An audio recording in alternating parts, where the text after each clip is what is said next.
Good morning, conference. You may be aware that there's a group of party members who really do not like another group of party members, and that is those of us who dare to believe that one half of mankind has different physical characteristics from the other half, that those differences between the sexes really matter in all sorts of ways, and that people born female come off far worse than people born male unless the state acts to protect those rights, their dignity, and their safety.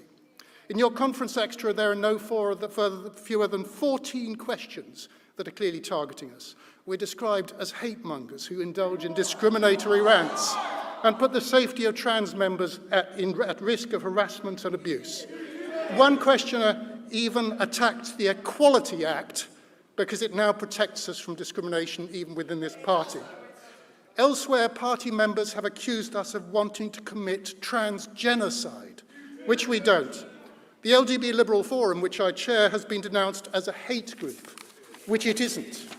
Our beliefs have been denounced by an official party committee as equivalent to white supremacism and anti-Semitism. It is hard to imagine a more appalling smear, and it is totally unfounded. But this is what happens when a group, any group, is attacked and is regularly silenced so that it's not able to defend itself. And anybody else trying to defend this group is also attacked and silenced and abused.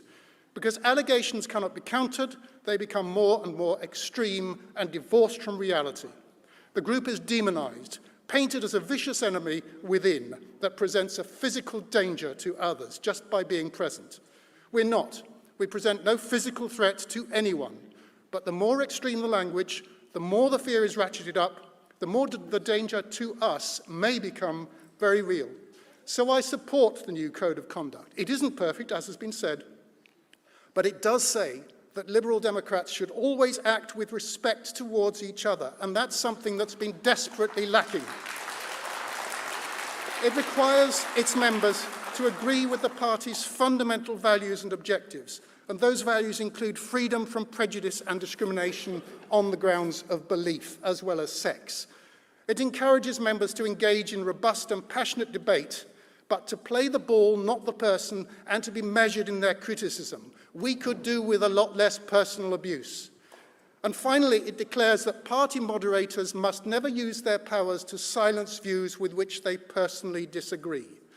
If we are able to speak for ourselves, to defend our beliefs and to explain them, to counter the appalling things that are said about us, then the fears may subside, the witch hunts may cease, and the party I love may find its way back to sanity, to civilized discussion, and to liberal values. Please support the Code of Conduct.